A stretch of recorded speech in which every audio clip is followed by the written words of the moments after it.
Today we shall reflect on the theme, Finding Jesus Around Us. In today's world, we see that it can be so easy to get caught up with all the voices in the world that we tend to forget about Jesus, or sometimes we fail to recognize Him when He is present in our brothers and sisters. Sometimes, in moments of trials and persecution, we feel that God is not with us, or we feel that God is far away from us. But in reality, God is always there along with us, walking with us. But it is only we who fail to see Him. For example, we tend to get caught up with our attachment, with our attitudes, and this creates a block from seeing and enjoying the presence of God around us.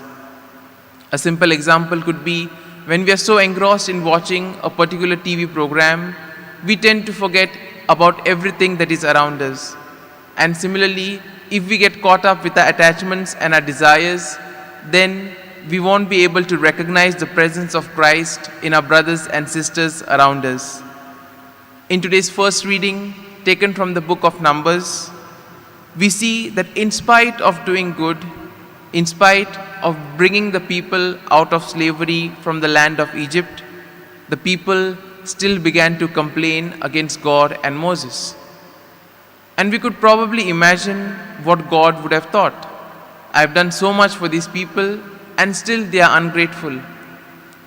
And in a way we see in our lives too, we tend to be the same. We tend to be ungrateful. We tend to always ask for more. And in the greed for more, we fail to see what we already have. We fail to look at the blessings and the graces that the Lord has given us. Sometimes we too are unwilling to change. We are so rigid with our particular patterns that we prefer to be as we were. And similarly was the case with the people. And then we see that as a punishment, the seraph serpents were sent and many people died. And then once again they went to Moses and Moses intervened with God.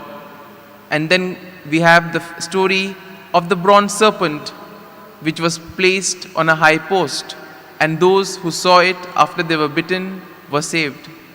And similarly we see that even in our lives, even though we may sin, even though we may wander far away, the moment we gaze at Christ, the moment we look at Him, we are saved. In today's gospel, Jesus continued His interaction with the scribes and the Pharisees, telling about His death.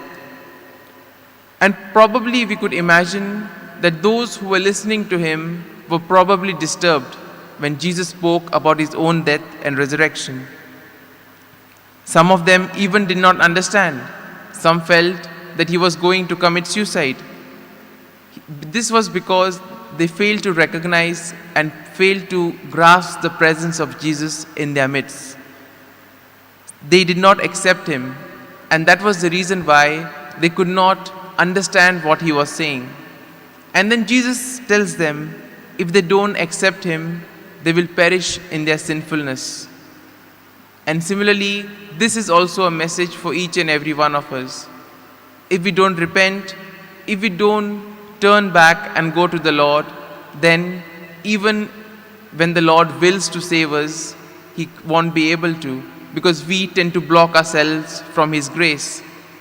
And we see that Jesus came down, took the human form, suffered for us so that all of us could be saved.